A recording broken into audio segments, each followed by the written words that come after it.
La pluie battait contre les vitraux colorés du café Saint-Michel, créant une symphonie mélancolique qui servait de toile de fond aux 5 amis réunis autour d'une table en bois usé. Mathilde Devreux, 32 ans, historienne spécialisée dans le folklore médiéval, déposa délicatement un manuscrit à la couverture de cuir craquelé au centre de la table. « Vous ne croirez jamais ce que j'ai trouvé, murmura-t-elle, ses yeux gris brillants d'excitation. Ses doigts fins, habitués à manipuler des documents anciens, caressèrent la reliure avec révérence. Lucas Mercier, photographe au regard perçant, se pencha en avant, ajustant machinalement l'appareil qui ne quittait jamais son cou. « Encore une de tes trouvailles mystérieuses, Mathilde ? Celle-ci est différente, répondit-elle, ouvrant le manuscrit pour révéler des illustrations détaillées de gargouilles. Ce document date du XIVe siècle. Il suggère que les gargouilles de Notre-Dame ne sont pas de simples sculptures. Sophie Leblanc, biologiste pragmatique aux cheveux courts et au visage constellé de taches de rousseur, leva les yeux au ciel. Ne me dis pas que tu crois encore à ces contes de bonne femme. Ce n'est pas un conte, insista Mathilde. Selon ce manuscrit, les gargouilles s'animent la nuit. Elles protègent un portail mystique situé dans une forêt oubliée, à quelques heures de Paris. Antoine Rousseau, écrivain à succès connu pour ses romans d'horreur, s'empara du manuscrit avec intérêt. Ses mains, marquées par l'encre de ses nombreuses notes, tournèrent délicatement les pages jaunies. C'est fascinant. La frontière entre réalité et mythe. Un matériau parfait pour mon prochain livre. Camille Dubois, la plus jeune du groupe, étudiante en archéologie de 24 ans, observait les illustrations avec une curiosité professionnelle. Ces symboles ressemblent à ceux que j'ai étudiés dans mes cours sur les cultes pré-chrétiens. Mathilde hocha la tête. Exactement. J'ai passé des mois à rechercher cette forêt. Et je crois l'avoir trouvée. Elle déroula une carte ancienne sur la table. C'est une partie isolée de Brocéliande, non répertoriée sur les cartes modernes. Tu ne suggères pas qu'on y aille, quand même, demanda Sophie, incrédule. Le sourire de Mathilde s'élargit. C'est précisément ce que je suggère. Une expédition de 3 jours. Pensez Y, si ces légendes sont vraies, nous ferons une découverte historique majeure. Lucas leva son verre. Je suis partant. Mes photos d'architecture gothique se vendent bien, mais des gargouilles vivantes, ça, ce serait quelque chose. C'est de la folie, protesta Sophie, mais son ton trahissait une curiosité grandissante. Antoine griffonnait déjà dans son carnet. Les possibilités narratives sont infinies. Je dois voir cet endroit. Camille hésita. Les légendes mettent souvent en garde contre l'exploration de tels lieux. C'est justement ce qui les rend intéressants, répliqua Mathilde. Alors qu'ils débattaient, un vieil homme à la table voisine se leva lentement. Son visage ridé portait une expression grave. Pardonnez mon intrusion, dit-il d'une voix rauque, mais j'ai entendu votre conversation. Cette forêt dont vous parlez, elle n'accueille pas les visiteurs. Mathilde se tourna vers lui, intriguée. Vous la connaissez ? J'étais antiquaire, répondit-il. J'ai vu passer des objets de cette forêt. Des objets marqués par quelque chose, d'autre. Il pointa un doigt tremblant vers le manuscrit. Si vous y allez, vous ne reviendrez pas tous. Un silence pesant s'installa autour de la table après le départ du vieil homme. Puis Mathilde referma doucement le manuscrit. Je pars ce week-end, annonça-t-elle avec détermination. Qui m'accompagne ? Un à un, malgré l'avertissement, ils acquiescèrent. Ce qu'aucun d'entre eux ne remarqua, c'était la silhouette ailée qui les observait depuis le toit de l'église voisine, immobile sous la pluie battante, ses yeux de pierre suivant chacun de leurs mouvements. 3 jours plus tard, leur sac à dos chargé d'équipements, ils se retrouvèrent à l'orée d'une forêt dense dont les arbres centenaires semblaient se courber pour former une arche naturelle comme une invitation silencieuse à entrer dans un monde oublié. C'est notre dernière chance de reculer, murmura Camille. Mathilde secoua la tête, ses yeux fixés sur le chemin obscur qui s'enfonçait entre les arbres. J'ai attendu toute ma vie pour ce moment. Et sans un regard en arrière, elle franchit le seuil de la forêt, ignorant le frisson qui parcourut l'échine de chacun de ses compagnons lorsqu'ils la suivirent dans l'ombre. La lumière changeait à mesure qu'ils s'enfonçaient dans la forêt de Brocéliande. Ce n'était pas simplement l'ombre des arbres centenaires qui filtrait le soleil, c'était quelque chose de plus subtil, comme si la qualité même de l'air se transformait autour d'eux. Lucas ne cessait de prendre des clichés, fasciné par la façon dont les rayons traversaient le feuillage dense. « Regardez ces couleurs, murmura-t-il, ajustant son objectif. Je n'ai jamais vu une telle luminosité, presque, surnaturelle. Sophie, qui marchait à ses côtés, sortit sa boussole et fronça les sourcils. C'est étrange. L'aiguille n'arrête pas de tourner. Interférence magnétique, suggéra Camille. Certaines formations rocheuses peuvent causer ce phénomène. Antoine, qui prenait des notes dans son carnet, s'arrêta brusquement. Vous entendez ça? Ils se figèrent tous, tendant l'oreille. Au-delà du bruissement des feuilles, un murmure indistinct semblait flotter dans l'air ni humain, ni animal, mais quelque chose entre les deux. C'est probablement le vent, dit Sophie, mais sa voix manquait de conviction. Mathilde consultait la carte ancienne, ses doigts suivant un tracé invisible. Selon le manuscrit, nous devrions trouver des marqueurs. Des symboles gravés dans les arbres ou les pierres. Ils progressèrent pendant plusieurs heures, le temps semblant s'étirer étrangement. Leur montre indiquait midi, mais la lumière suggérait plutôt la fin de l'après-midi. Sophie, malgré son scepticisme initial, s'était mise à collecter des échantillons de plantes qu'elle ne parvenait pas à identifier. Cette espèce ne devrait pas exister sous ce climat, dit-elle, examinant une fleur aux pétales translucides qui semblait luire faiblement. Sa structure cellulaire est inhabituelle. Camille, viens voir ça, appela Lucas, qui s'était écarté du sentier. Il pointait son appareil vers une formation rocheuse dont les contours évoquaient étrangement une gargouille accroupie. On dirait qu'elle a été sculptée, mais c'est trop loin de toute civilisation. Camille s'approcha, passant ses doigts sur la pierre. Ce n'est pas naturel, confirma-t-elle. Ces marques sont des traces d'outils. Quelqu'un a façonné cette pierre, il y a très longtemps.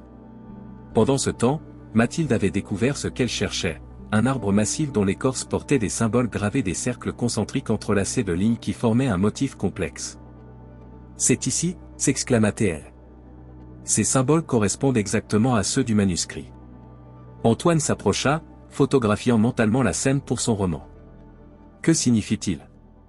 Il marque un chemin, expliqua Mathilde, son doigt suivant une direction précise. Vers le sanctuaire des gardiens. Alors qu'ils reprenaient leur marche, suivant les arbres marqués, l'atmosphère devint plus lourde. Le silence s'intensifia, comme si la forêt elle-même retenait son souffle. Même les oiseaux avaient cessé de chanter. Je n'aime pas ça, murmura Sophie. On dirait que nous sommes observés. Lucas leva les yeux vers la canopée. Peut-être que nous le sommes. Le soleil commençait à décliner lorsqu'ils atteignirent une clairière parfaitement circulaire. Au centre se dressait un menhir solitaire, couvert de symboles similaires à ceux des arbres, mais plus élaborés. Nous devrions établir notre camp ici, suggéra Mathilde. La nuit va tomber bientôt. Ils installèrent leur tente en cercle autour du menhir, comme instinctivement attirés par sa présence protectrice. Antoine alluma un feu tandis que Camille étudiait les inscriptions à la lueur de sa lampe frontale. Je reconnais certains de ces symboles, dit-elle. Ils ressemblent à un ancien dialecte celtique, mais avec des variations que je n'ai jamais vues. Le crépuscule céda rapidement place à une obscurité presque tangible. Les étoiles brillaient avec une intensité inhabituelle, comme si elles étaient plus proches. Je vais m'éloigner un peu pour écrire, annonça Antoine après le dîner, brandissant son carnet. J'ai besoin de capturer cette atmosphère pendant qu'elle est fraîche dans mon esprit. Ne va pas trop loin, avertit Mathilde. Cette forêt n'est pas ordinaire. Antoine sourit. Les écrivains d'horreur sont attirés par l'extraordinaire, ma chère. Il disparut entre les arbres, sa lampe frontale créant un point lumineux qui s'éloigna progressivement. Sophie, qui triait ses échantillons, décida de suivre un papillon nocturne aux ailes phosphorescentes qui voletaient à la lisière de la clairière. Je reviens dans 5 minutes, lança-t-elle par-dessus son épaule. Lucas, Mathilde et Camille restèrent autour du feu, discutant à voix basse des légendes entourant les gargouilles. Dans la mythologie chrétienne, elles sont censées repousser le mal, expliquait Mathilde. Mais ce manuscrit suggère qu'elles sont bien plus des gardiens d'un équilibre cosmique, des sentinelles entre notre monde et autre chose. 1 heure passa. Puis 2. Antoine et Sophie n'étaient toujours pas revenus. Quelque chose ne va pas, dit finalement Lucas, se levant. Ils devraient être revenus depuis longtemps. Ils appelèrent leur nom, mais seul l'écho leur répondit, déformé par la forêt comme un rire moqueur. Nous devons les chercher, décida Mathilde, saisissant sa lampe. Ils se séparèrent, convenant de revenir au camp dans 30 minutes. Lucas prit la direction qu'Antoine avait suivie. Après quelques minutes de marche, il trébucha sur quelque chose, l'appareil photo d'Antoine, abandonné sur le sol, son objectif brisé. Lucas l'examina, le cœur battant. L'écran digital fonctionnait encore, montrant la dernière photo prise. Ce qu'il vit le glaça, au-dessus des arbres, capturé dans un flou de mouvements, des silhouettes ailées se découpaient contre le ciel nocturne. Des silhouettes qui ressemblaient étrangement aux gargouilles de Notre-Dame. Antoine. Sophie. Les cris de Lucas résonnaient dans la forêt, se perdant entre les troncs noueux des arbres centenaires. La nuit semblait absorber sa voix, la rendant insignifiante face à l'immensité silencieuse qui l'entourait. Il fixait l'écran de l'appareil photo d'Antoine, incapable de détacher son regard de l'image troublante. Les silhouettes ailées n'étaient pas des oiseaux, leurs formes anguleuses, leurs membres disproportionnés évoquaient sans équivoque les créatures de pierre qui ornaient Notre-Dame. Mais comment était-ce possible? Lucas. La voix de Mathilde le fit sursauter. Elle émergea d'entre les arbres, essoufflée, sa lampe frontale projetant des ombres dansantes. Tu as trouvé quelque chose? Sans un mot, il lui tendit l'appareil. Son visage pâlit à la vue de la photo. Alors c'est vrai, murmura-t-elle. Elles existent vraiment. Où est Camille? Demanda Lucas, soudain inquiet. Elle explore l'autre côté de la clairière. Nous devons la rejoindre. Ils retournèrent au camp en hâte, mais Camille n'y était pas. Seul le feu mourant témoignait de leur présence antérieure. Camille, appelèrent-ils à l'unisson. Un bruissement dans les fourrés les fit se retourner brusquement. Camille émergea, le visage blême, tenant un carnet qu'ils reconnurent comme celui d'Antoine. J'ai trouvé ça, dit-elle, sa voix tremblante. Il y a du sang sur la couverture. Lucas examina le carnet. Quelques gouttes de sang séchées tachaient effectivement la couverture en cuir, mais ce qui l'inquiéta davantage fut la dernière entrée, écrite d'une main précipitée, elles ne sont pas seules dans la forêt. Quelque chose d'autre rôde entre les arbres, quelque chose qu'elles craignent. Je les ai vues s'envoler, poursuivies par des ombres plus noires que la nuit. Elles m'ont vu. Elles viennent me chercher. Je dois que la phrase s'interrompait brutalement, comme si Antoine avait été interrompu en pleine écriture. Nous devons quitter cet endroit, déclara Camille, la panique transparaissant dans sa voix. Non, répondit fermement Mathilde. Nous ne pouvons pas abandonner Antoine et Sophie. Tu ne comprends pas, insista Camille. J'ai trouvé autre chose. Elle sortit de sa poche un morceau de tissu déchiré, un fragment de la chemise de Sophie. Il y avait une traînée, comme si elle avait été traînée vers l'est. Lucas sentit un frisson parcourir son échine. Vers l'est? C'est là que mènent les symboles sur les arbres, non? Mathilde acquiesça lentement. Vers le sanctuaire. Ils décidèrent de suivre la piste dès l'aube. Aucun d'eux ne parvint à dormir cette nuit-là, sursautant au moindre bruit, scrutant les ténèbres à la recherche de silhouettes scellées. Lucas remarqua que Mathilde relisait constamment le manuscrit, comme si elle cherchait un indice qu'elle aurait manqué. Tu savais que quelque chose comme ça pourrait arriver, n'est-ce pas? Demanda-t-il finalement. Elle leva les yeux, son visage partiellement éclairé par la lueur mourante du feu. J'espérais que les légendes exagéraient. Le manuscrit parle d'épreuves, de tests que les gargouilles imposent aux intrus. Des tests, s'exclama Camille. Tu appelles l'enlèvement de nos amis un test? Je ne sais pas ce qu'elles veulent, admit Mathilde. Mais je suis certaine qu'elles ne leur feront pas de mal. Pas si la légende est vraie. Quelle légende exactement? Demanda Lucas, sentant qu'elle ne leur avait pas tout dit. Mathilde hésita. Selon le manuscrit, les gargouilles cherchent des alliés. Des humains dignes de partager leurs secrets, de les aider dans leur mission. Quelle mission? Insista Camille. Protéger le portail, répondit Mathilde. Un passage entre notre monde et ailleurs. L'aube les trouva épuisés mais déterminés. Ils rassemblèrent leurs affaires essentielles et suivirent les symboles gravés vers l'est. La forêt semblait différente à la lumière du jour, plus ancienne, plus consciente. Les arbres paraissaient se pencher vers eux, comme pour écouter leur conversation. Après plusieurs heures de marche, le terrain commença à s'élever. Ils gravirent une colline escarpée, cédant des racines exposées comme de marches naturelles. Au sommet, ils s'immobilisèrent, stupéfaits. Devant eux s'étendait une vallée cachée, et en son centre se dressait un temple en ruine. Ses colonnes brisées et ses murs effondrés témoignaient d'une architecture qui n'appartenait à aucune civilisation connue, ni romaine, ni celtique, ni médiévale. C'était quelque chose d'autre, quelque chose d'antérieur. C'est impossible, murmura Camille. Aucune structure de ce type n'a jamais été documentée dans cette région. Ils descendirent prudemment vers le temple. À mesure qu'ils approchaient, il distinguait des statues de gargouilles positionnées stratégiquement autour de l'édifice, certaines intactes, d'autres partiellement érodées par le temps. Elles ressemblent exactement à celles de Notre-Dame, observa Lucas, photographiant frénétiquement. Ou peut-être que celles de Notre-Dame leur ressemblent, corrigea Mathilde. Ces statues pourraient être les originales, les modèles. Ils pénétrèrent dans le temple avec précaution. L'intérieur était plus préservé que l'extérieur, avec des fresques étonnamment vives ornant les murs. Elles dépeignaient des êtres mi-humains mi-gargouilles interagissant avec des humains ordinaires, gardant ce qui semblait être un portail lumineux. « Regarde, chuchota Camille, pointant vers une alcôve. Il y a quelque chose là-bas. » Dans l'alcôve se trouvait une gargouille particulièrement imposante, accroupie comme si elle s'apprêtait à bondir. Contrairement aux autres, celle-ci semblait presque neuve, sans aucune trace d'érosion. Lucas s'approcha pour la photographier. Au moment où le flash de son appareil illumina la statue, il jura avoir vu ses yeux de pierre cligner. « Reculez, ordonna-t-il, sa voix tremblante. Je crois qu'elle a bougé. » C'est ridicule, commença Camille, mais elle s'interrompit brusquement. La gargouille avait indéniablement tourné la tête vers eux. Ses yeux, auparavant vides, brillaient maintenant d'une lueur ambrée. Lentement, dans un grincement de pierre contre pierre, elle déploya ses ailes massives et se redressa. « Ne bougez pas, murmura Mathilde. Ne montrez aucune peur. » La créature les observa un long moment, puis ouvrit la bouche. Sa voix résonna comme le grondement d'une avalanche lointaine. « Vous avez franchi le seuil interdit. Vous avez été jugé. »« Où sont nos amis ?» osa demander Lucas. La gargouille inclina sa tête de pierre. « Ils sont testés, comme vous l'êtes maintenant. »« Testés pourquoi ?» demanda Mathilde, faisant un pas en avant. « Pour devenir des nôtres, » répondit la créature.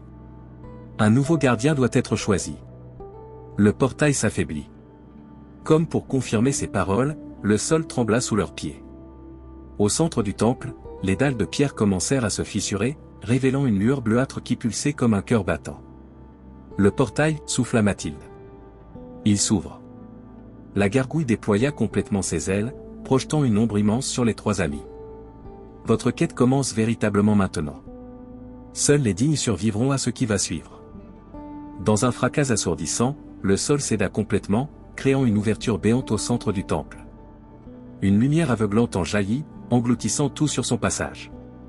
La dernière chose que Lucas vit avant de perdre conscience fut le visage de pierre de la gargouille, ses traits figés dans une expression qui ressemblait presque à de la pitié. La conscience revint à Lucas par vagues successives, comme une marée montante ramenant des fragments de sensations. D'abord le froid de la pierre contre sa joue, puis une douleur sourde à l'arrière de son crâne, et enfin le murmure constant qui semblait émaner des murs eux-mêmes. Il ouvrit les yeux avec précaution, s'attendant à l'éblouissement de la lumière qu'il avait engloutie, mais découvrit à la place une pénombre bleutée. Il se réveille, entendit Camille dire quelque part sur sa droite. Doucement, conseilla la voix de Mathilde, plus proche. Tu as fait d'une mauvaise chute. Lucas se redressa lentement, prenant conscience de son environnement. Il se trouvait dans une vaste salle souterraine aux murs couverts de fresques lumineuses qui semblaient vibrer d'une vie propre. Des colonnes sculptées en forme de gargouilles soutenaient un plafond voûté si haut qu'il se perdait dans l'obscurité. Au centre de la salle, un cercle parfait de pierre noire contrastait avec le sol de marbre blanc.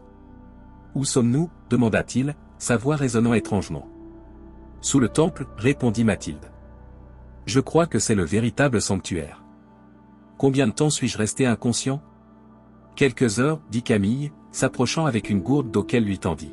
« Nous avons exploré une partie des lieux, mais c'est immense. » Lucas but avidement, puis se leva avec précaution. « Et la gargouille ?»« Disparue, » répondit Mathilde. « Mais il y en a d'autres. » Elle pointa vers les coins obscurs de la salle où des silhouettes de pierre se fondaient dans les ombres. « Elles ne bougent pas tant qu'on les observe directement. »« Comme les anges pleureurs du docteur Who » murmura Lucas, tentant d'alléger l'atmosphère. Camille ne sourit pas, ce n'est pas une série télévisée, Lucas. Nos amis ont disparu et nous sommes piégés dans un labyrinthe souterrain gardé par des créatures de pierre vivantes. Pas exactement un labyrinthe, corrigea Mathilde. Plutôt un temple. Regarde ces fresques. Lucas s'approcha des murs, étudiant les images qui y étaient représentées. Elles racontaient une histoire, l'histoire d'êtres zélés descendant du ciel pour affronter des créatures d'ombre qui émergeaient d'une fissure dans la terre. Les fresques montraient ensuite les êtres zélés se transformant en pierre, devenant les premières gargouilles, gardant éternellement le portail pour empêcher les ombres de s'échapper. C'est leur origine, murmura-t-il, fasciné. Elles n'ont pas été créées par l'homme. Elles se sont sacrifiées pour nous protéger. Pas exactement, dit une voix derrière eux. Ils se retournèrent d'un bond. Une femme se tenait là, vêtue d'une robe grise qui semblait faite de la même pierre que les gargouilles. Son visage, bien qu'humain, avait une qualité sculpturale, avec des traits trop parfaits pour être naturels. « Qui êtes-vous » demanda Mathilde, instinctivement placée entre la femme et ses amis. « Je suis Elara » répondit-elle. « Une gardienne du seuil. »« Comme ton grand-père l'était, Mathilde Devreux. » Lucas et Camille se tournèrent vers Mathilde, stupéfaits. « Tu connais mon grand-père » balbutia Mathilde. « Il a servi honorablement pendant 50 ans, confirma Elara. Jusqu'à sa mort, il y a 10 ans. Nous attendions que quelqu'un de sa lignée vienne prendre sa place. Tu ne nous as jamais parlé de ça, accusa doucement Camille. Mathilde baissa les yeux. Je n'étais pas sûr. Mon grand-père me racontait des histoires sur les gargouilles quand j'étais enfant. Il disait qu'elles étaient vivantes, qu'elles protégeaient un secret. Je pensais que c'était des contes pour m'endormir. Jusqu'à ce que tu trouves le manuscrit, compléta Lucas. Qui appartenait à ton grand-père, ajouta Elara. Nous l'avons placé là où tu pourrais le trouver, quand le moment serait venu. Vous nous avez manipulés, s'indigna Camille. Vous avez enlevé nos amis. Ils ne sont pas blessés, assura Elara. Ils sont évalués, comme vous l'êtes tous. Le portail s'affaiblit. Nous avons besoin d'un nouveau gardien humain. Pourquoi un humain, demanda Lucas. Les gardiens de pierre ne peuvent pas rester éveillés en permanence, expliqua Elara. Ils doivent retourner à leur forme de pierre périodiquement pour se régénérer. Le gardien humain veille pendant ces périodes, maintient les rituels, préserve la connaissance. Elle les guida plus profondément dans le sanctuaire, à travers des couloirs ornés de symboles complexes. Lucas remarqua que certains d'entre eux semblaient identiques à ceux qu'il avait photographiés sur les gargouilles de Notre-Dame. Notre-Dame est un avant-poste, expliqua Elara, comme si elle lisait dans ses pensées. Un des nombreux temples que nous avons inspirés à travers le monde. Les humains qui les ont construits ne comprenaient pas pleinement leur but, mais ils sentaient instinctivement l'importance de ces gardiens de pierre. Ils arrivèrent dans une salle circulaire dont le plafond était une coupole de cristal à travers laquelle filtrait la lumière de la lune. Au centre se trouvait un bassin d'eau parfaitement immobile, reflétant le ciel nocturne avec une clarté surnaturelle. Le miroir des âmes, présenta Elara. Il révèle la véritable nature de ceux qui s'y contemplent. Lucas s'approcha, fasciné. Dans le reflet, il vit non pas son visage, mais une version de lui-même avec des ailes déployées, mi-homme mi-gargouille. Il recula, troublé. « Qu'est-ce que ça signifie » demanda-t-il, la voix tremblante. « Tu as une affinité avec les gardiens, répondit Elara. Ton âme résonne avec la leur. » Camille, qui observait les symboles gravés autour du bassin, s'exclama soudain, « Je comprends ces inscriptions. Elles parlent d'un équilibre, d'un cycle de gardiens. Chaque génération doit fournir un nouveau protecteur. » Exact, confirma Elara. Et le temps est venu pour une nouvelle génération de prendre la relève. Où sont Sophie et Antoine, insista Mathilde. Elara les conduisit à travers un autre passage, descendant plus profondément sous terre. La température chutait progressivement, et l'air devenait plus dense, chargé d'une énergie palpable qui faisait dresser les cheveux sur leur nuque. Ils débouchèrent dans une caverne naturelle où des cristaux bleutés incrustés dans les parois diffusaient une lumière douce. Au centre, deux formes humaines flottaient à quelques centimètres du sol, entourées d'un halo luminescent. Sophie et Antoine, les yeux fermés, parfaitement immobiles comme suspendus dans le temps. Ils sont en stase, expliqua Elara devant leur expression horrifiée. Leur esprit voyage à travers les mémoires des gardiens, apprenant l'histoire que nous protégeons. Libérez-les, exigea Camille, s'élançant vers Sophie avant d'être stoppée par une barrière invisible. Ils ne sont pas prisonniers, assura Elara. Ils sont étudiés, et ils étudient en retour. C'est un échange. Lucas s'approcha de la barrière, tendant la main sans la toucher.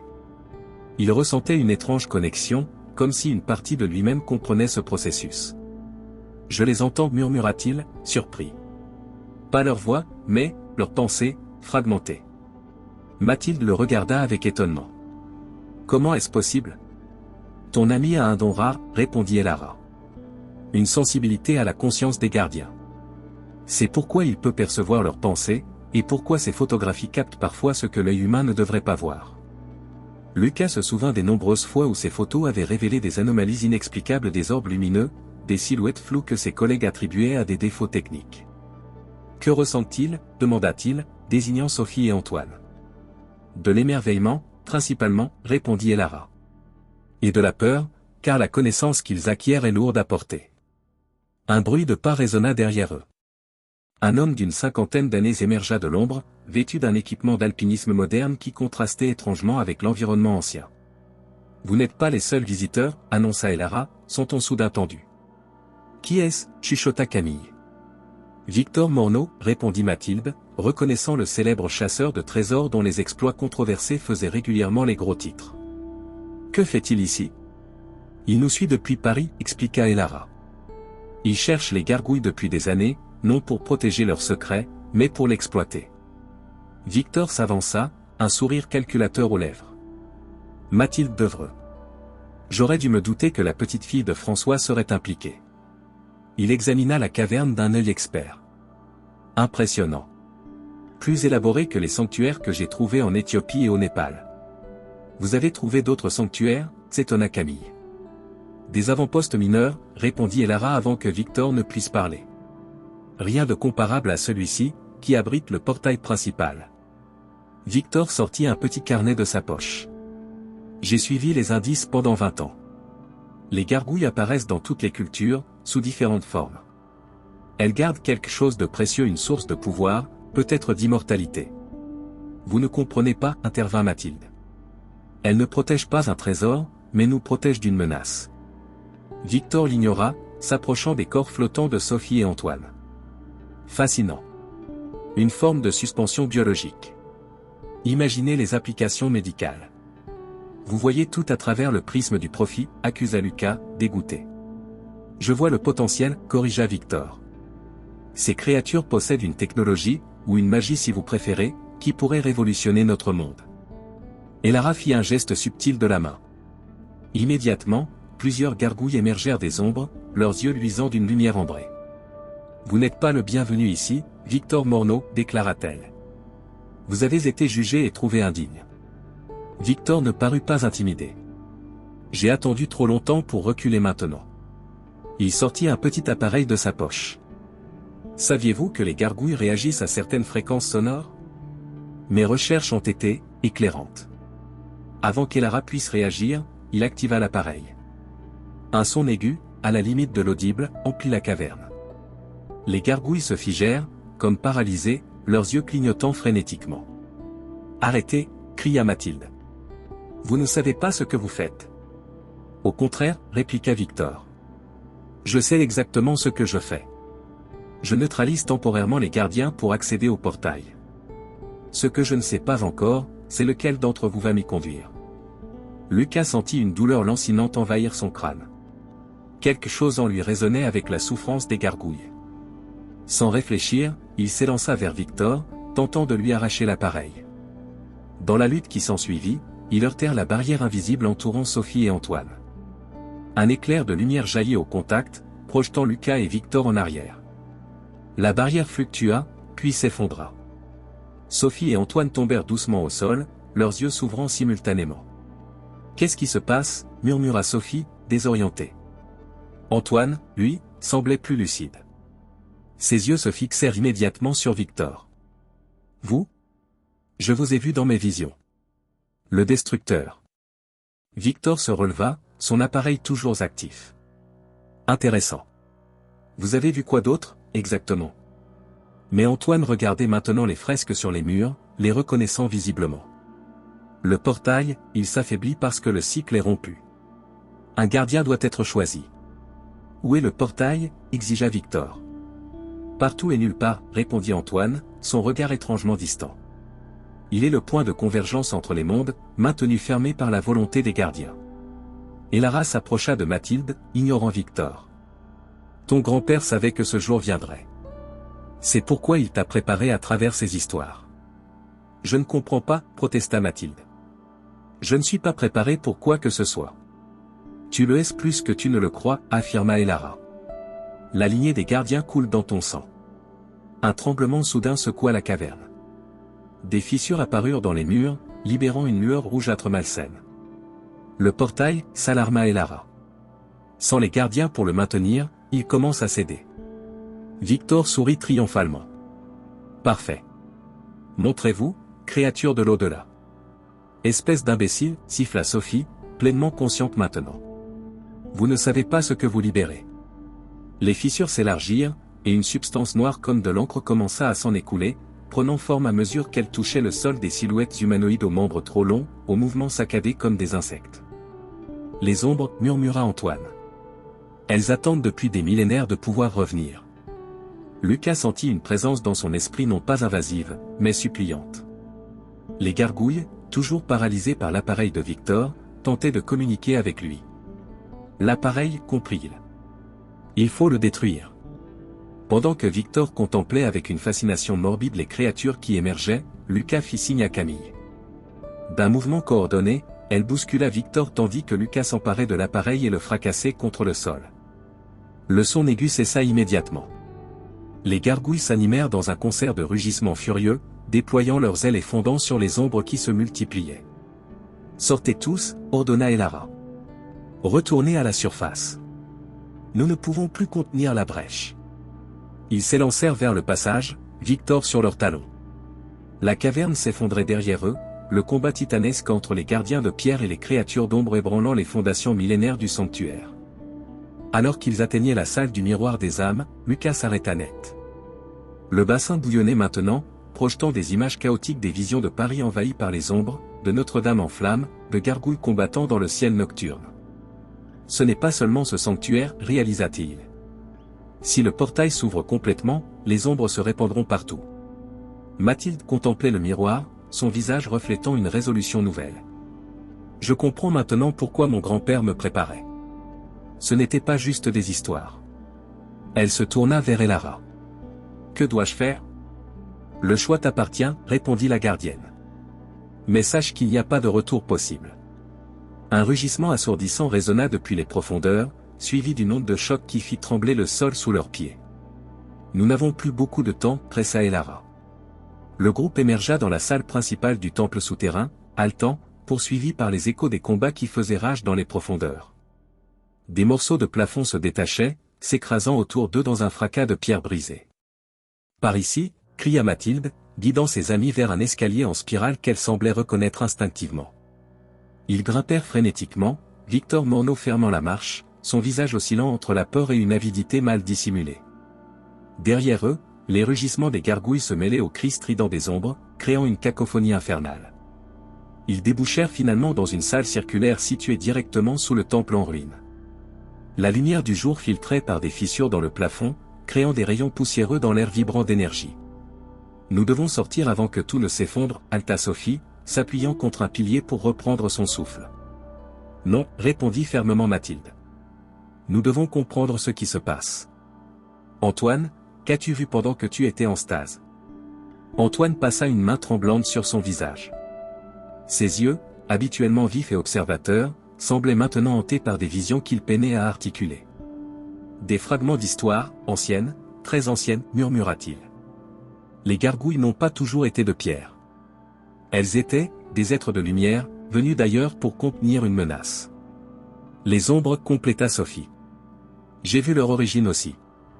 Elles sont comme des parasites interdimensionnels, se nourrissant de conscience, de peur, de chaos. Et le portail est leur prison, ajouta Lucas, connectant les pièces du puzzle.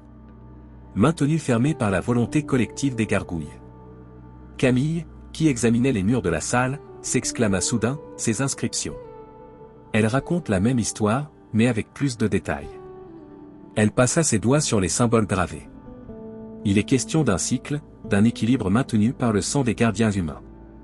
Le sang, s'inquiéta Sophie. Pas littéralement, intervint Elara, qui venait de les rejoindre, ses vêtements de pierre maculés d'une substance noire qui s'évaporait lentement. Il s'agit de lignée, de succession.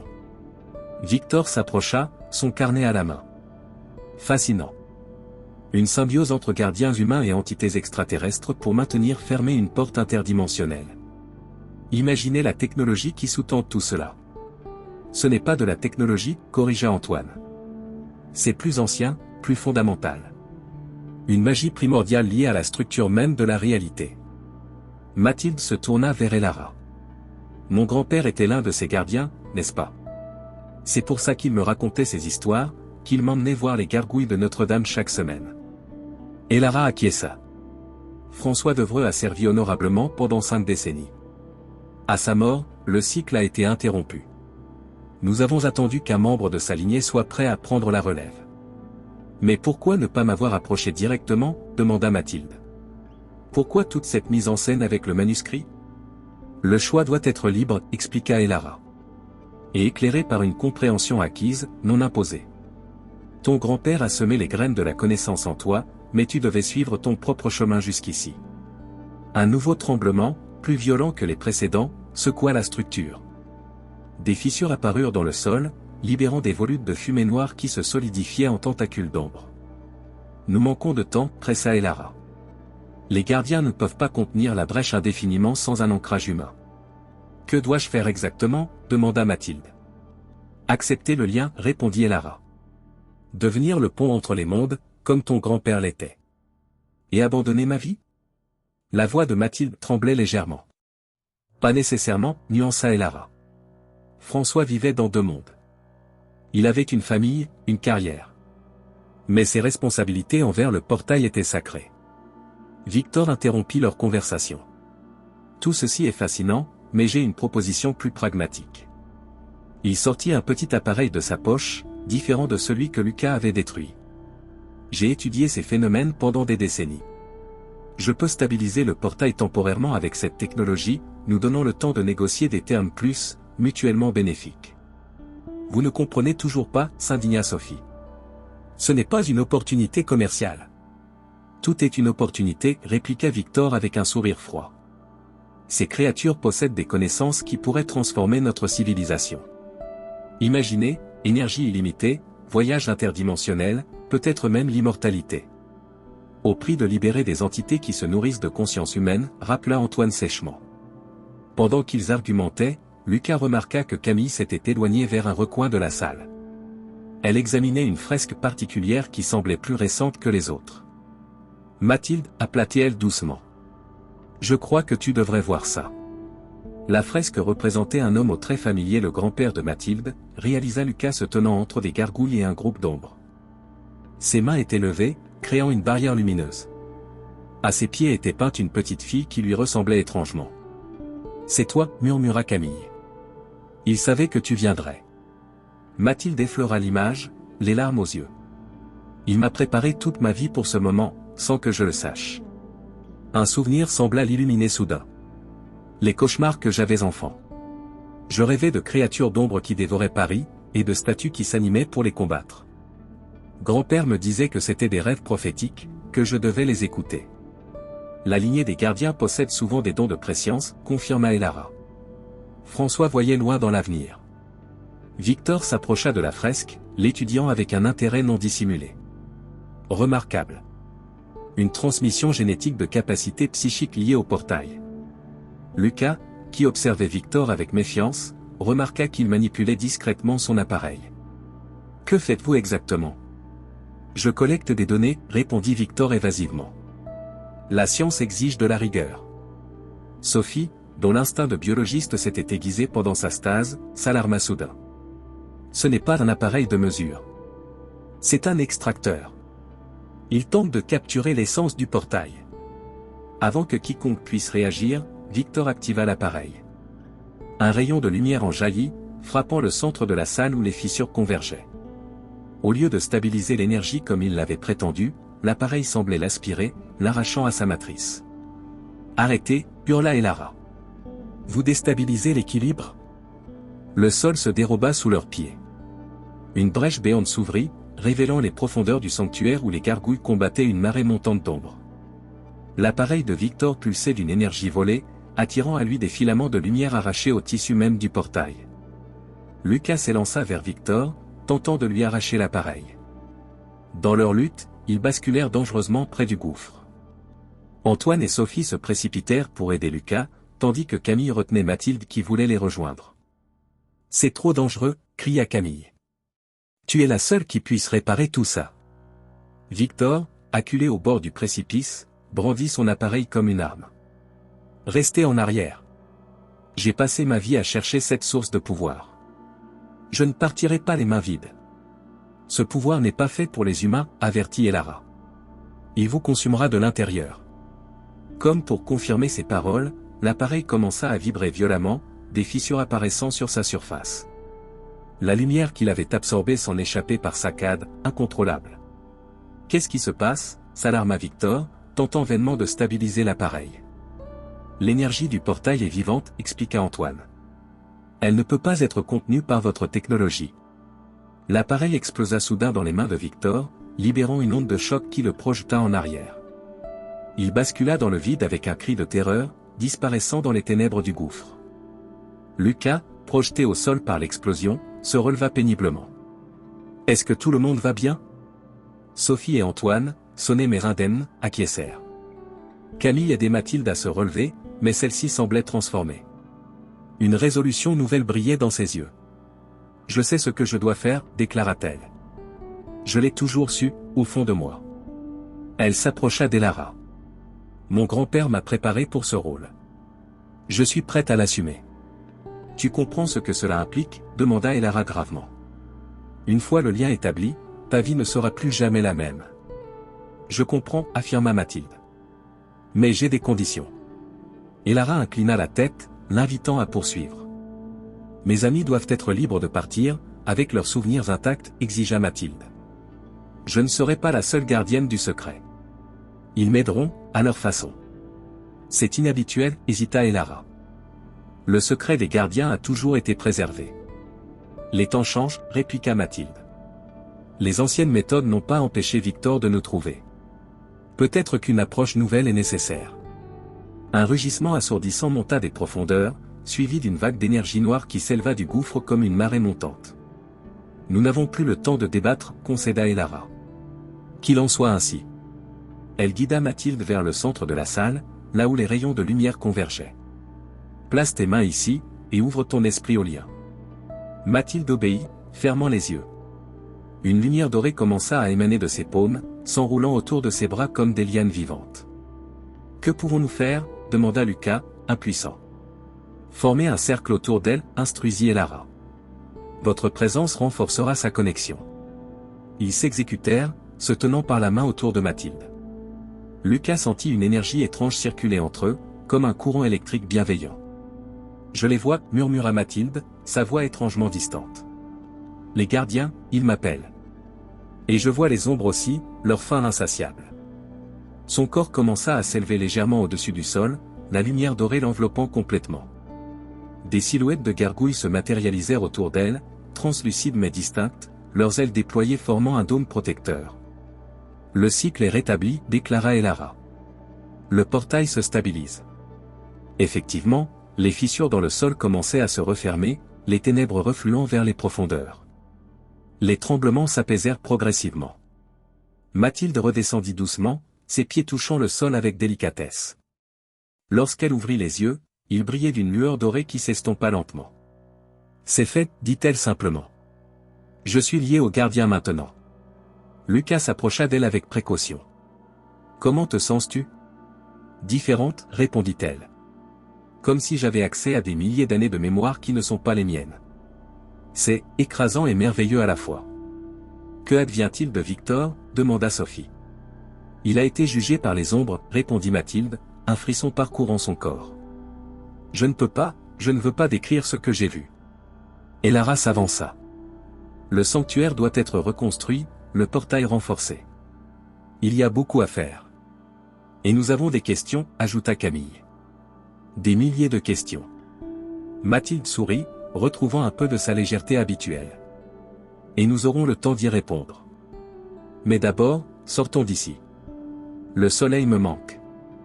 Alors qu'il se dirigeait vers la sortie, Lucas se tourna vers Mathilde. Tu es sûr de ton choix? Ce n'est pas trop tard pour. C'est mon héritage, Lucas, l'interrompit-elle doucement. La vérité que j'ai cherchée toute ma vie.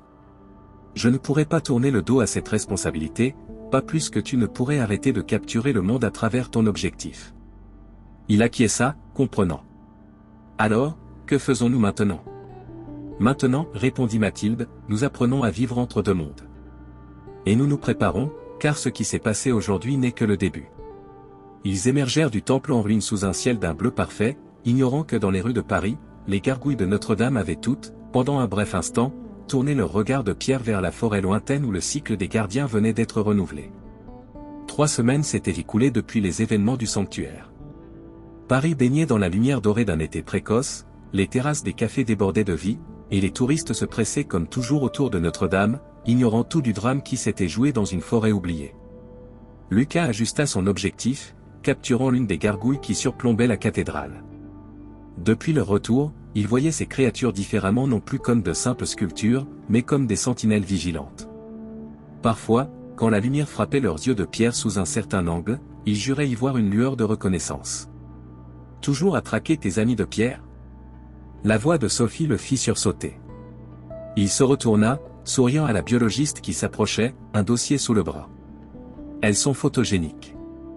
Et j'ai l'impression qu'elles posent pour moi maintenant. » Sophie leva les yeux vers les créatures perchées. « Peut-être le font-elles. Mes analyses des échantillons de la forêt sont revenues du laboratoire. Les résultats sont déroutants. » « Comment ça ? Les plantes que j'ai collectées ne correspondent à aucune taxonomie connue. Leur ADN contient des séquences que je ne peux même pas commencer à comprendre. » Elle baissa la voix. « J'ai dû inventer une classification entièrement nouvelle pour les cataloguer sans éveiller les soupçons. » Lucas rangea son appareil. « Comment va Antoine ? » « Productif, répondit Sophie avec un petit rire. Il a pratiquement terminé le premier jet de son nouveau roman. Il dit que les visions qu'il a eues pendant sa stase lui ont fourni assez de matériel pour une trilogie entière. Et Camille ? Plongée dans ses recherches. Elle a trouvé des références à des gardiens de pierre dans des textes anciens du monde entier, pas seulement en Europe. C'est comme si elle avait découvert un fil invisible reliant toutes les mythologies. Ils marchèrent ensemble le long de la Seine, profitant du soleil de l'après-midi. Leur expérience partagée avait créé entre eux un lien que peu pourraient comprendre. « Tu as des nouvelles de Mathilde ? Demanda finalement Sophie. Lucas secoua la tête. « Pas depuis la semaine dernière. Elle alterne entre Paris et le sanctuaire. Et la râle aide à comprendre ses nouvelles capacités. Elle me manque, admit Sophie. J'ai l'impression qu'elle s'éloigne de nous. C'est compréhensible. Elle porte un fardeau que nous pouvons à peine imaginer. » Ils s'arrêtèrent devant un café et s'installèrent en terrasse. Lucas commanda 2 cafés, puis sortit son téléphone, montrant à Sophie ses dernières photographies. « Regarde ce que j'ai capturé hier soir, depuis mon balcon. » L'image montrait le ciel nocturne au-dessus de Paris, et dans l'obscurité, à peine visible, une silhouette ailée traversait l'espace entre 2 bâtiments. « Tu crois que c'est l'une d'elles ?» murmura Sophie, étudiant attentivement la photographie. « J'en suis certain, répondit Lucas. Depuis notre retour, je les vois de plus en plus souvent. Comme si elles patrouillaient la ville. Ou comme si elles nous surveillaient, suggéra Sophie, un frisson parcourant son échine. Leur conversation fut interrompue par l'arrivée d'Antoine et Camille, qui se joignirent à eux, leur visage trahissant une excitation contenue. « Nous avons des nouvelles, annonça Antoine à voix basse, après avoir commandé. Camille a découvert quelque chose dans les archives de la Bibliothèque nationale. » Camille sortit de son sac une tablette et leur montra des photographies de documents anciens. Ces manuscrits datent du XIIIe siècle, de l'époque de la construction de Notre-Dame. Regardez les plans originaux. Les images montraient des schémas architecturaux détaillés de la cathédrale, mais avec une particularité frappante, les emplacements des gargouilles formaient un motif précis, une constellation artificielle. Si on relie les points, expliqua Camille, superposant un tracé sur l'image, on obtient exactement la même configuration que les symboles du sanctuaire. Notre-Dame n'est pas seulement un avant-poste, c'est une carte stellaire, un reflet du portail principal. Ce qui signifie que la cathédrale elle-même est une sorte de « serrure » demanda Lucas. Ou une clé, corrigea Antoine. Selon mes recherches, il existe d'autres structures similaires à travers le monde, encore Wat au Cambodge, certains temples mayas, même des formations rocheuses en Australie que les aborigènes considèrent comme sacrées. Un réseau mondial de points d'ancrage, murmura Sophie. Fascinant d'un point de vue biologique. Comme un système immunitaire planétaire contre ces parasites dimensionnels. Leur discussion fut interrompue par l'arrivée silencieuse de Mathilde. Ils ne l'avaient pas entendue approcher, comme si elle s'était matérialisée à leur table. Son apparence avait subtilement changé, ses yeux semblaient plus profonds, plus anciens, et sa posture dégageait une assurance nouvelle. « Mathilde » s'exclama Camille, l'étreignant spontanément. « Tu nous as manqué. » Vous aussi, sourit Mathilde, s'asseyant avec eux. « Pardonnez mon absence. L'apprentissage est intense. » « Comment ça se passe ?» demanda Lucas, étudiant son ami avec un œil de photographe, notant les changements subtils dans son aura. « C'est comme apprendre une nouvelle langue, sauf qu'il s'agit de la langue de la réalité elle-même, expliqua-t-elle. Je commence à percevoir les courants d'énergie qui traversent le monde, les points où le voile entre les dimensions s'amincit. »« Et les gargouilles ?» demanda Antoine. « Comment fonctionnent-elles exactement ?»« Elles ne sont pas vraiment des êtres de pierre, répondit Mathilde. La pierre est leur chrysalide, leur état de repos. Leur véritable forme est presque pure énergie, mais elles ne peuvent la maintenir longtemps dans notre dimension sans s'épuiser. » Sophie hocha la tête, fascinée. Une adaptation évolutive à notre environnement physique. Exactement, confirma Mathilde. Mais ce n'est pas pour parler de mon apprentissage que je suis venu.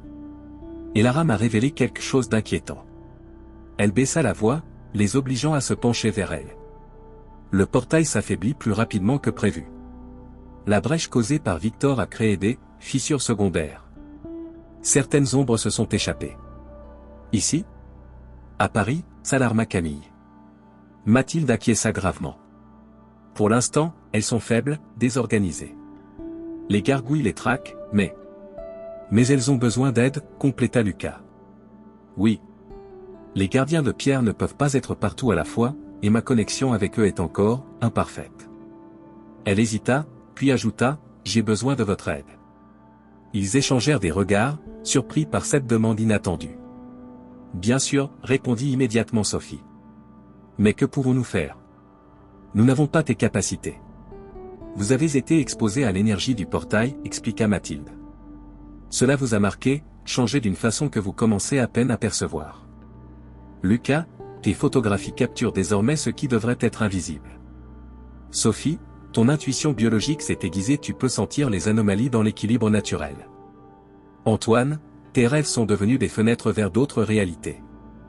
Et Camille, ta capacité à déchiffrer les symboles anciens s'est amplifiée. Tu nous as observés, réalisa Antoine. Les gardiens vous ont observé, corrigea doucement Mathilde. Ils vous considèrent comme des alliés potentiels. Qu'est-ce que cela implique exactement, demanda Lucas, méfiant.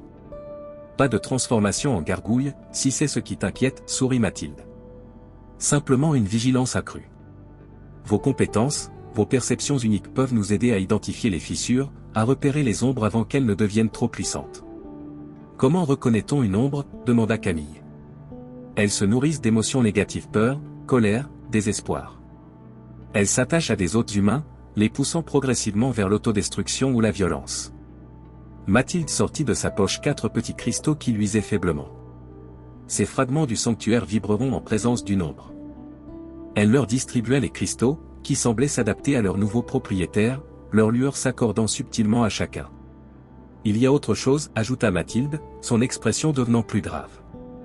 Et Lara pense que Victor n'était pas seul. Ses recherches, son équipement, quelqu'un le finançait.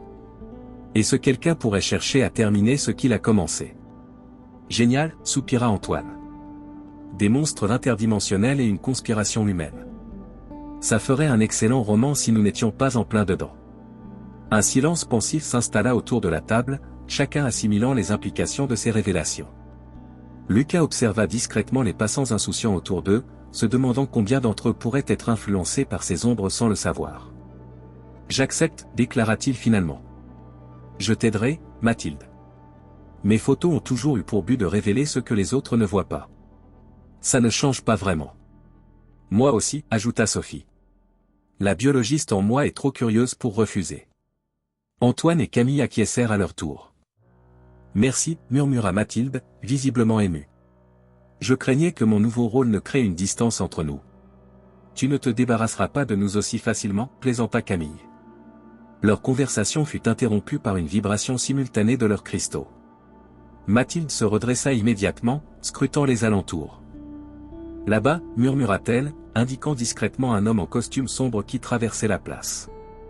Rien dans son apparence ne semblait anormal, mais l'expression de son visage était figée dans un masque de froideur inquiétante. Une ombre, chuchota Lucas.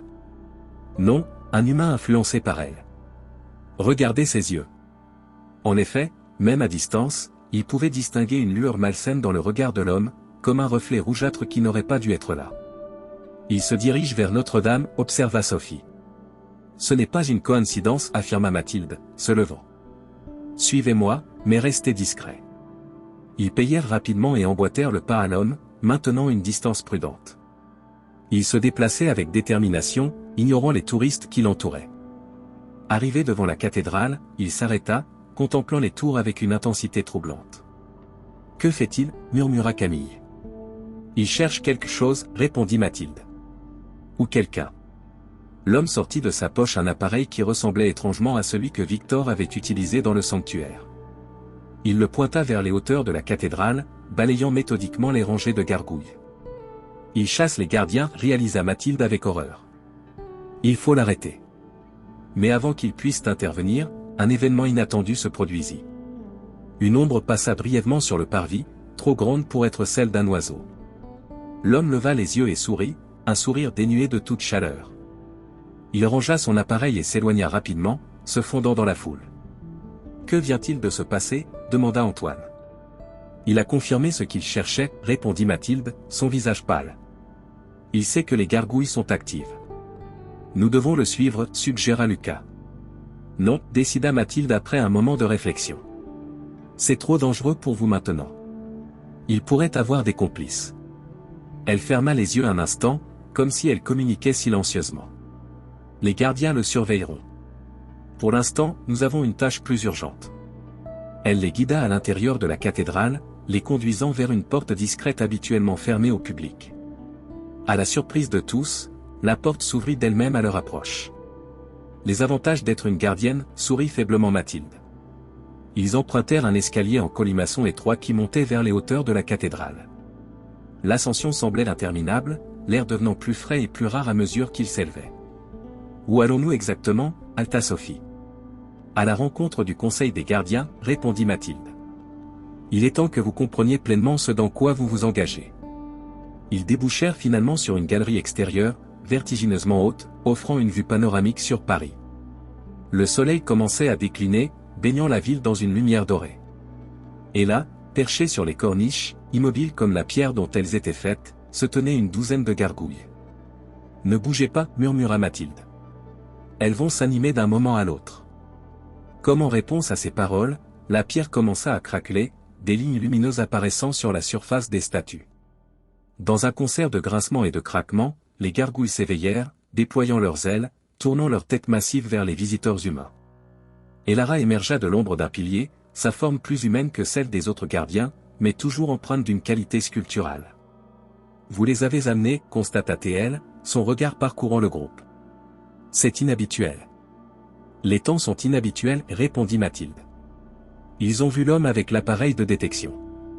Ils doivent comprendre ce qui se prépare. » Elara acquiesça gravement. Très bien. Le conseil accepte leur présence.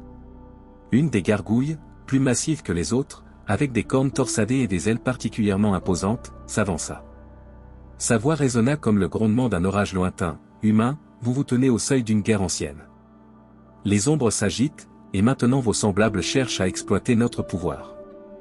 Le choix que vous faites aujourd'hui vous liera à notre cause pour toujours. » Lucas sentit un frisson parcourir son échine, non de peur, mais d'une étrange excitation. Il échangea un regard avec ses amis, y trouvant le même mélange de crainte et de résolution. « Nous sommes déjà liés » répondit-il, surpris par sa propre audace. « Depuis que nous avons mis les pieds dans cette forêt. » La gargouille inclina sa tête massive, ses yeux de pierre brillant d'une lueur ambrée. « Alors il est temps que vous compreniez pleinement ce que cela signifie. » Elle étendit une griffe vers le centre de la galerie où le sol commença à luire, projetant une image tridimensionnelle de Paris vue du ciel. Des points lumineux apparurent à différents endroits de la ville, pulsant comme des cœurs battants. Les points d'ancrage, expliqua Elara. Des lieux où l'énergie du portail se manifeste dans votre monde.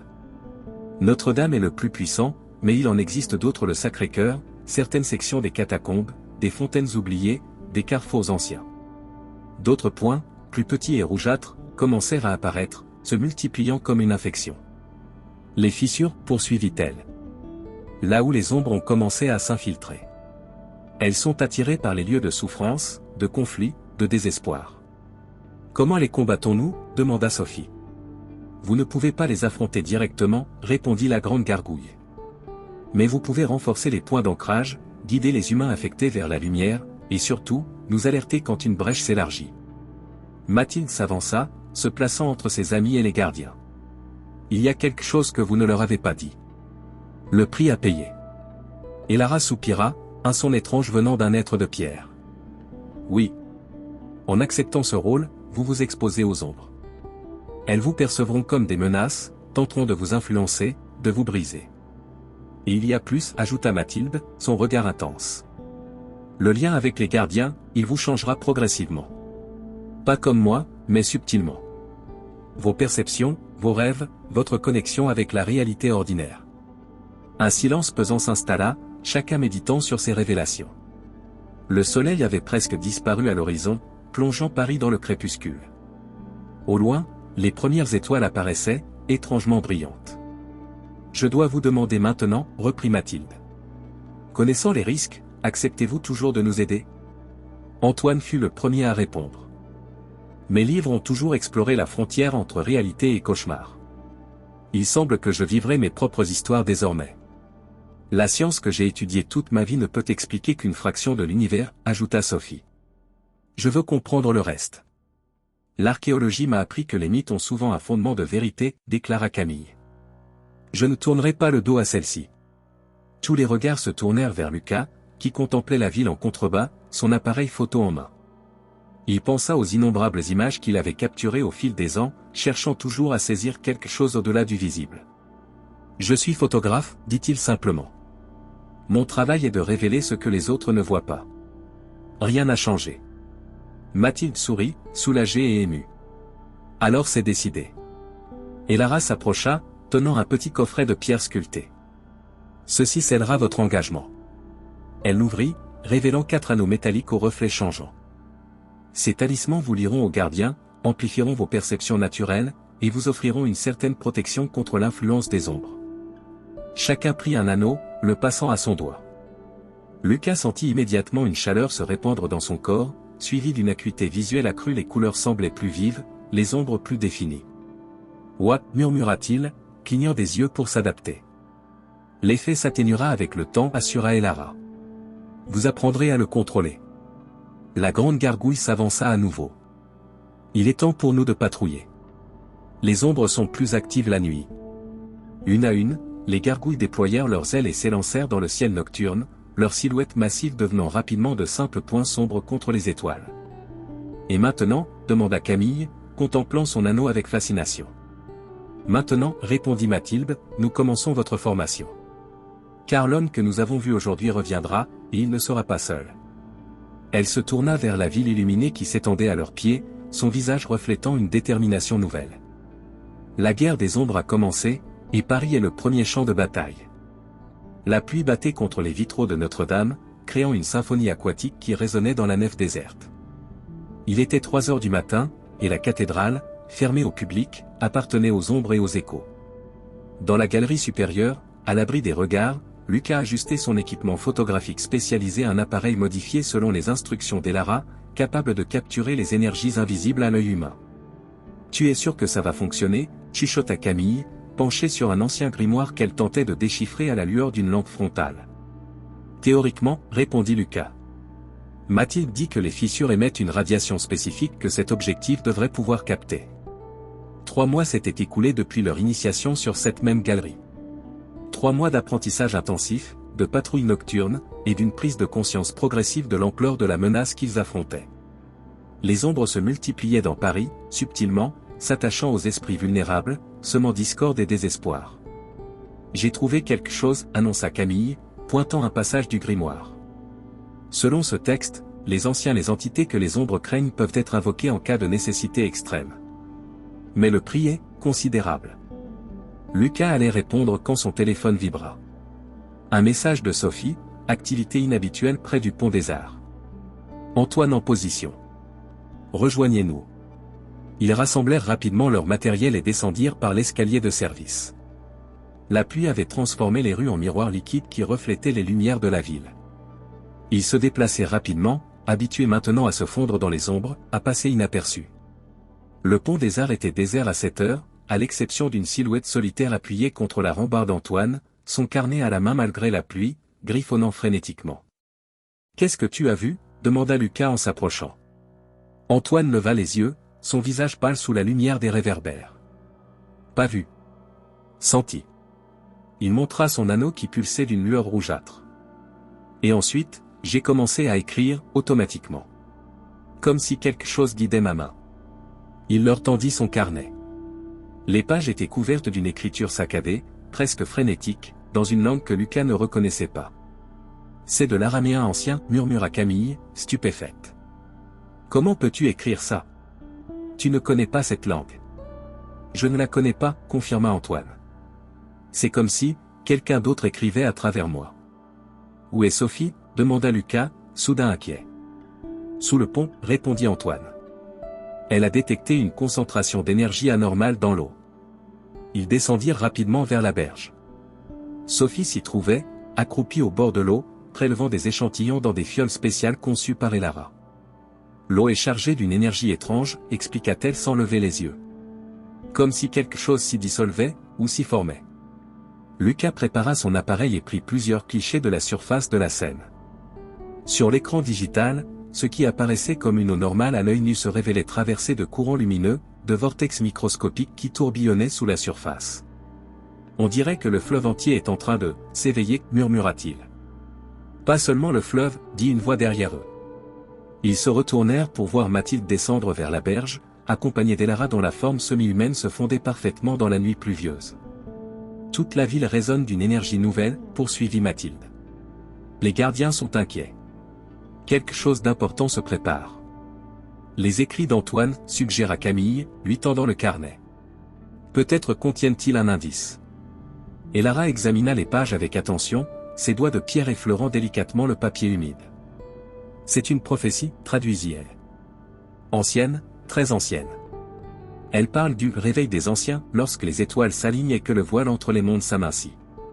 Quels anciens? Demanda Sophie. Les premiers gardiens, répondit Elara. Ceux qui ont créé le portail originel pour emprisonner les ombres. Ils se sont sacrifiés, devenant partie intégrante du sceau. Et maintenant ils se réveillent, s'inquiéta Lucas. Est-ce bon ou mauvais pour nous? Cela dépend, répondit gravement Mathilde. Leur réveil pourrait renforcer le portail, ou le détruire complètement s'ils jugent que notre monde est trop corrompu par les ombres. Un silence pesant s'installa, rompu seulement par le clapotis de la pluie sur la Seine. Il y a autre chose, ajouta Elara. Nous avons identifié l'organisation derrière Victor Morneau.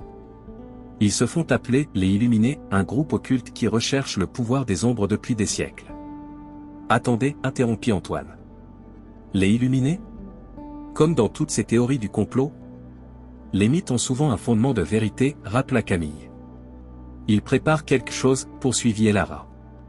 Nos sentinelles ont repéré des mouvements coordonnés dans toute la ville des individus plaçant des artefacts à des points stratégiques, créant une sorte de réseau énergétique. Un rituel à l'échelle de la ville, comprit Mathilde. Ils tentent d'exploiter l'énergie du réveil des anciens pour, quoi exactement? Pour ouvrir complètement le portail, répondit Elara. Ils croient pouvoir contrôler les ombres, les utiliser comme source de pouvoir. C'est de la folie, s'exclama Sophie. Nous avons vu ce que ces choses peuvent faire. Le pouvoir aveugle souvent ceux qui le cherchent, observa Antoine. Soudain, l'eau de la Seine commença à bouillonner devant eux, comme chauffée par une source invisible. Des volutes de vapeur s'élevèrent, formant des silhouettes éphémères qui se tordaient dans l'air nocturne. Reculez, ordonna Elara, poussant les humains derrière elle. La surface de l'eau se fendit, et quelque chose d'immense commença à émerger, une forme qui semblait faite d'eau solidifiée, vaguement humanoïde mais d'une taille démesurée. Un élémentaire, souffla Mathilde. Une manifestation physique de l'énergie des anciens. La créature se dressa de toute sa hauteur, dépassant le niveau du pont, son corps translucide reflétant les lumières de la ville en prisme multicolore. Elle tourna ce qui semblait être sa tête vers le groupe, puis émit un son, non pas un rugissement, mais une mélodie étrange, comme le chant d'une baleine mêlé au tintement de cristaux. Il communique, réalisa Camille. Il essaie de nous dire quelque chose. Mathilde ferma les yeux, se concentrant intensément. Je perçois des images, des avertissements. Les points d'ancrage de la ville sont en danger. L'élémentaire leva un bras fluide, pointant vers l'est, puis vers l'ouest, avant de se dissoudre soudainement, retombant dans la Seine en une pluie de gouttelettes luminescentes. Il nous montre où frappera l'attaque, comprit Lucas. Pas une attaque, corrigea Mathilde, rouvrant les yeux. Une convergence. Les Illuminés ont placé des artefacts aux points cardinaux de Paris, créant un motif qui reflète la constellation du portail. Comme un miroir, murmura Antoine. Il reflète le portail dans notre monde pour l'attirer, le matérialiser ici. Exactement, confirma Elara. Et si nous ne les arrêtons pas avant minuit, le voile se déchirera complètement. Nous devons nous séparer, décida Mathilde. Chacun de nous doit neutraliser un des artefacts. Est-ce prudent, s'inquiéta Sophie. Nous sommes plus forts ensemble. Nous n'avons pas le choix, répondit Mathilde. Le temps presse. Elle sortit de sa poche une carte de Paris sur laquelle brillaient 5 points lumineux. Voici les emplacements des artefacts. Lucas, tu prendras celui près de la tour Eiffel. Sophie, celui du Sacré-Cœur. Antoine, les catacombes. Camille, le jardin des plantes. Je m'occuperai de celui de Notre-Dame. Comment les neutralisons-nous, demanda Lucas. Avec ceci, répondit Elara, distribuant de petits cristaux semblables à ceux qu'il portait déjà, mais d'une teinte bleutée. Placez-les en contact avec les artefacts. Ils absorberont et redirigeront l'énergie. Les gargouilles vous accompagneront, ajouta Mathilde. Mais elles ne pourront pas intervenir directement, leur présence alerterait les Illuminés. Ils se séparèrent rapidement, chacun se dirigeant vers sa destination, conscient de l'immense responsabilité qui pesait sur leurs épaules. Lucas courut à travers les rues désertes, son anneau pulsant de plus en plus fort à mesure qu'il approchait de la tour Eiffel. Le monument emblématique se dressait dans la nuit pluvieuse, ses lumières créant un halo doré dans la brume. Lucas sentit une présence au-dessus de lui, une gargouille le suivait discrètement, sautant de toit en toit, veillant sur lui sans se montrer. Arrivé au pied de la tour, son anneau vibrait frénétiquement. L'artefact était proche. Il scruta les environs, utilisant son appareil photo modifié pour révéler ce que ses yeux ne pouvaient voir. À travers l'objectif, il aperçut une lueur rougeâtre émanant d'une bouche d'égout. Évidemment, murmura-t-il. Pourquoi ce serait facile? Il souleva la plaque métallique avec effort et s'engagea dans l'obscurité souterraine, descendant l'échelle rouillée.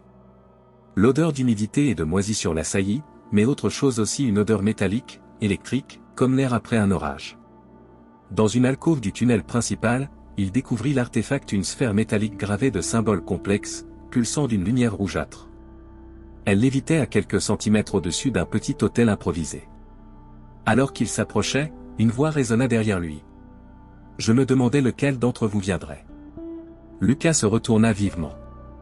Un homme en costume sombre se tenait là, celui-là même qu'ils avaient observé près de Notre-Dame des mois plus tôt. Vous êtes prévisible, poursuivit l'homme. Comme tous les pions des gardiens. Qui êtes-vous, demanda Lucas, gagnant du temps, sa main serrant discrètement le cristal neutralisant. Un éveillé. Quelqu'un qui a compris que les gargouilles ne protègent pas l'humanité, elles la maintiennent dans l'ignorance, lui refusant le pouvoir des ombres. Le pouvoir qui vous a transformé en marionnette, répliqua Lucas, remarquant la lueur rougeâtre dans les yeux de l'homme.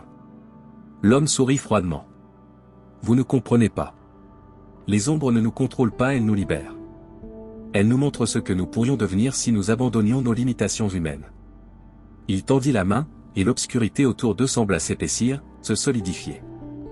Des tentacules d'ombre jaillirent des murs, se dirigeant vers Lucas. Instinctivement, Lucas leva son appareil photo et déclencha le flash, un flash modifié par Elara, chargé de l'énergie des gardiens. Une lumière aveuglante emplit le tunnel, dissipant momentanément les ombres et faisant hurler l'homme de douleur. Profitant de cette diversion, Lucas bondit vers l'artefact et plaqua le cristal contre sa surface. Les deux objets entrèrent en résonance, vibrant violemment. La sphère émit un sifflement aigu, puis sa lumière passa du rouge au bleu, avant de s'éteindre complètement. Non, hurla l'homme, se précipitant vers Lucas. Mais il était trop tard. L'artefact se fissura et tomba en poussière. Une onde d'énergie se propagea dans le tunnel, projetant l'homme contre le mur. Lucas lui-même fut repoussé par la force de l'explosion, sa tête heurtant douloureusement la paroi humide. Sonné, il se releva péniblement. L'homme avait disparu, probablement enfui dans les tunnels. Le cristal d'Elara, désormais chargé de l'énergie de l'artefact, pulsait d'une lumière bleue intense. Un de moins, murmura-t-il, espérant que ses amis avaient eu autant de succès. À travers Paris, des scènes similaires se déroulaient. Sophie, au Sacré-Cœur, avait utilisé ses connaissances en biologie pour neutraliser l'artefact caché dans les jardins, comprenant que la végétation environnante avait été altérée par son énergie. Antoine, dans les profondeurs des catacombes, avait affronté non pas un illuminé, mais une ombre pure, utilisant les mots de pouvoir qu'il avait inconsciemment transcrits dans son carnet. Camille, au Jardin des Plantes, avait découvert que l'artefact était dissimulé dans une statue ancienne dont les inscriptions, une fois déchiffrées, révélaient sa propre méthode de neutralisation. Mathilde, quant à elle, affrontait le défi le plus grand à Notre-Dame. L'artefact principal, celui qui coordonnait tous les autres, avait été placé directement sous la rosace, au cœur même de la cathédrale. Et elle n'était pas seule. Je me demandais quand vous vous montreriez enfin, dit-elle calmement à la silhouette qui l'attendait. L'homme qui se tenait devant l'autel n'était pas un simple illuminé. C'était leur leader, un homme d'une soixantaine d'années, au visage aristocratique marqué par des décennies de quête occulte. Mathilde Devreux, répondit-il. La petite fille de François. Il serait déçu de vous voir suivre aveuglément les gardiens, comme il l'a fait. Vous connaissiez mon grand-père, s'étonna Mathilde. Nous étions amis, autrefois. Avant qu'il ne choisisse la servitude plutôt que le pouvoir. L'homme caressa l'artefact, une pyramide de cristal noir qui pulsait au rythme d'un cœur battant. Il n'est pas trop tard pour vous, Mathilde. Votre lignée vous donne un potentiel unique. Avec nous, vous pourriez devenir bien plus qu'une simple gardienne. Mathilde sentit quelque chose effleurer son esprit, une présence séduisante, promettant connaissance et pouvoir.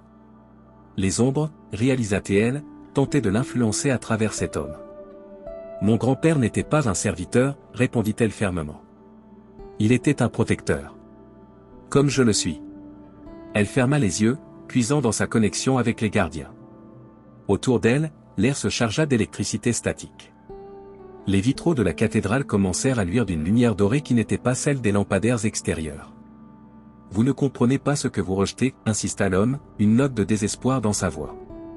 Les ombres ne sont pas nos ennemis, elles sont notre évolution. Elles sont des parasites, corrigea Mathilde. Et vous êtes leur hôte. Elle leva les mains, et les rayons de lumière qui traversaient les vitraux convergèrent vers elle, l'enveloppant d'une aura dorée. Les gargouilles de la cathédrale, jusque-là immobiles, s'animèrent simultanément, leur rugissement de pierre résonnant dans la nef. L'homme recula, soudain incertain. Qu'avez-vous fait? J'ai réveillé les véritables gardiens de Notre-Dame, répondit Mathilde. Ceux qui veillent depuis 8 siècles. Les gargouilles descendirent des hauteurs, encerclant l'homme et l'artefact. Mathilde s'avança, le cristal d'Elara dans sa paume ouverte. Dernière chance, offrit-elle. Renoncez aux ombres. Nous pouvons vous aider. Pour toute réponse, l'homme saisit l'artefact et le serra contre sa poitrine. Ils m'ont promis l'immortalité, murmura-t-il, des larmes noires coulant sur ses joues. Je ne peux pas revenir en arrière. Une obscurité intense jaillit de l'artefact, enveloppant l'homme. Sa silhouette se tordit, s'allongea, devenant quelque chose qui n'était plus humain, une créature d'ombre pure, aux membres disproportionnés et aux yeux luisants d'une malveillance ancienne. Enfin libre, gronda une voix qui n'était pas celle de l'homme, mais un chœur de murmures discordants. Les gargouilles rugirent en réponse, se jetant sur la créature. Mathilde profita de la distraction pour lancer le cristal vers l'artefact. Au contact, une explosion de lumière aveugla tout le monde. Lorsque Mathilde put voir à nouveau, l'artefact était détruit. De l'homme, il ne restait qu'une silhouette carbonisée sur le sol de la cathédrale, comme une ombre permanente imprimée dans la pierre. Les gargouilles reprenaient lentement leur position, redevenant pierre. Son téléphone vibra des messages de ses amis confirmant leur succès. Les 5 artefacts étaient neutralisés. Mais quelque chose n'allait pas. Au lieu de s'apaiser, l'énergie dans l'air semblait s'intensifier. Ce n'est pas fini, comprit-elle avec horreur. Elle sortit en courant de la cathédrale. Le ciel au-dessus de Paris s'était transformé. Des aurores boréales dansaient entre les nuages, formant des motifs qui ressemblaient étrangement aux symboles du sanctuaire. Au centre de la ville, une colonne de lumière jaillissait de la Seine, montant jusqu'aux nuages.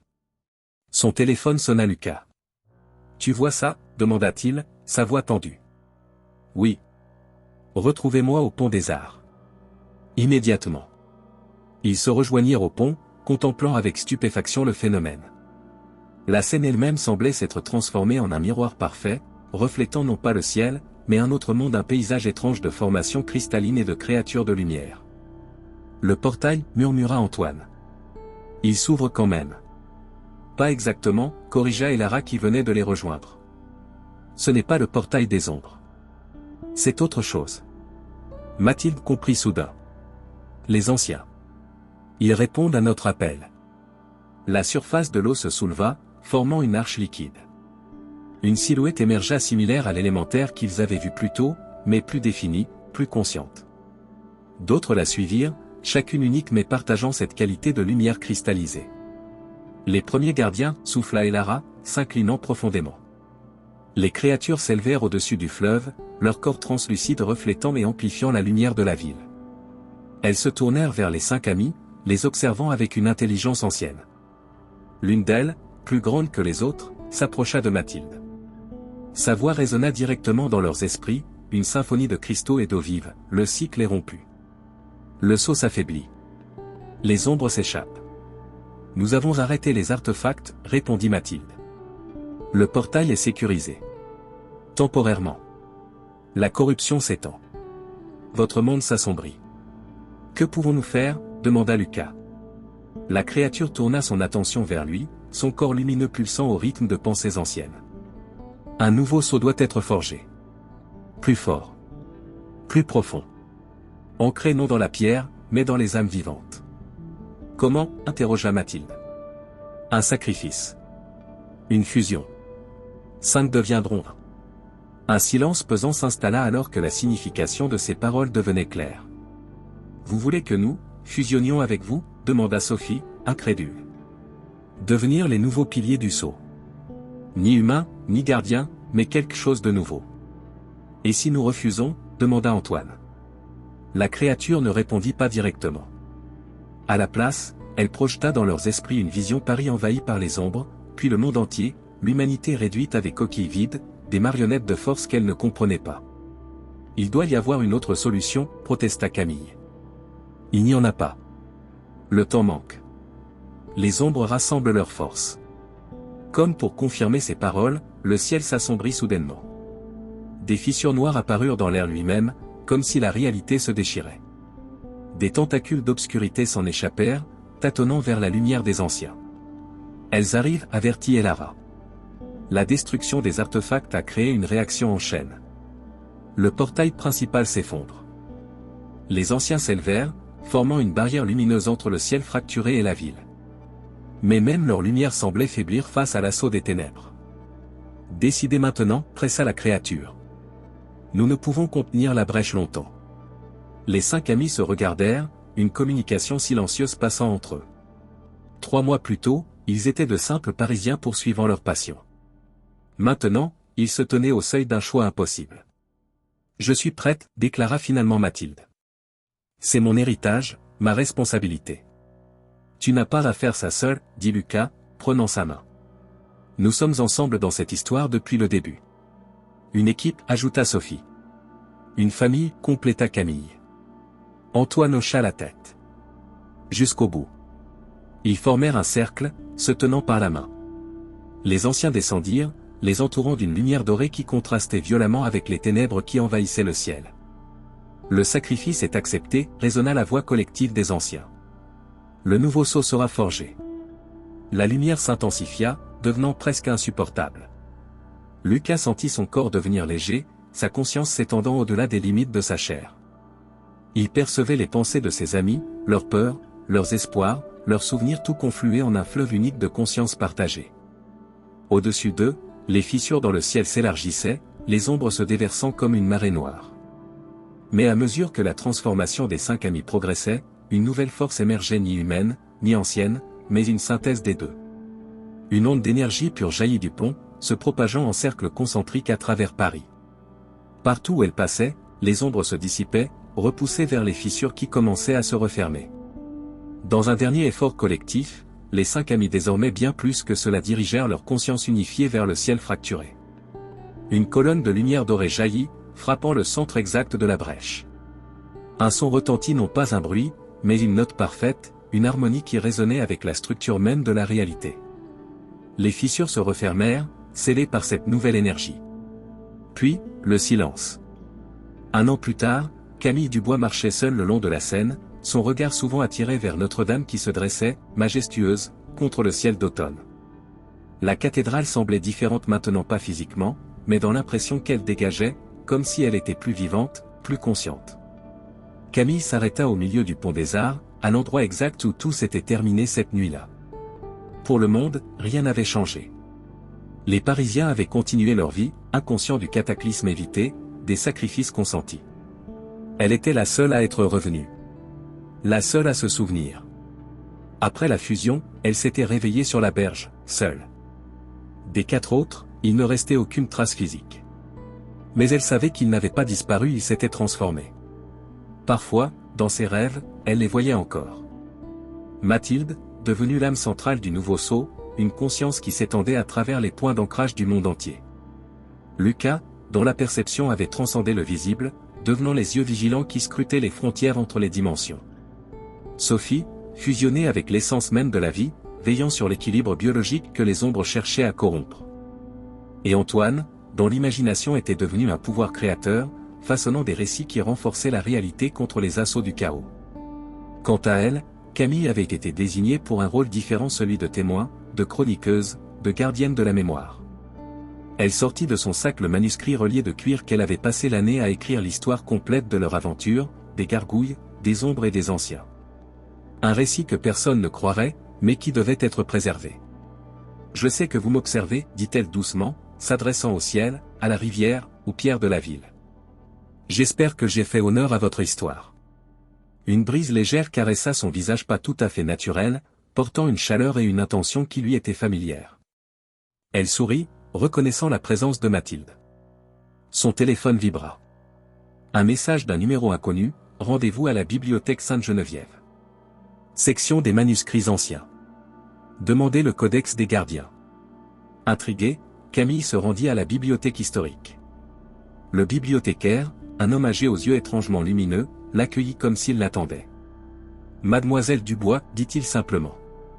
Suivez-moi. » Il la conduisit dans une salle réservée, où une vitrine contenait un livre ancien. Ce manuscrit est arrivé ce matin dans nos collections. Son donateur a spécifiquement demandé qu'il vous soit montré. Le codex était magnifique, relié de cuir et d'argent, ses pages couvertes d'illustrations de gargouilles et de gardiens à travers les âges.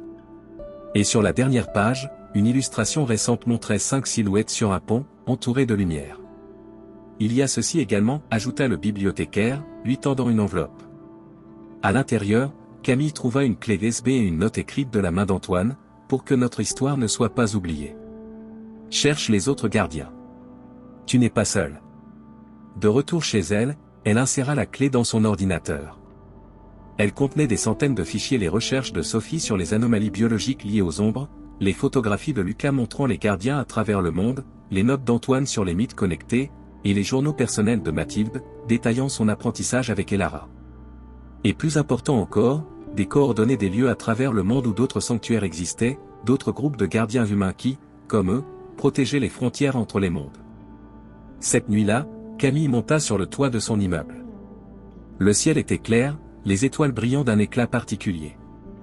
Elle leva les yeux vers Notre-Dame, dont les gargouilles se découpaient contre le ciel nocturne. « Je comprends maintenant, dit-elle doucement. Ce n'est pas une fin. C'est un commencement. » Comme en réponse, l'une des gargouilles, celle qui ressemblait étrangement à Mathilde, sembla bouger légèrement, tournant son regard de pierre vers elle. Camille sourit. Demain, elle commencerait à préparer son voyage vers le premier sanctuaire de la liste quelque part dans les montagnes du Népal. D'autres gardiens l'attendaient, d'autres histoires devaient être recueillies. Car si elle avait appris une chose de cette aventure, c'était que les légendes ne mouraient jamais vraiment. Elles se transformaient, s'adaptaient, trouvaient de nouveaux cœurs pour les abriter, de nouvelles voix pour les raconter. Et quelque part entre les ombres et la lumière, entre la pierre et le ciel, ses amis veillaient toujours, gardiens éternels d'un secret aussi ancien que le monde lui-même. Fin.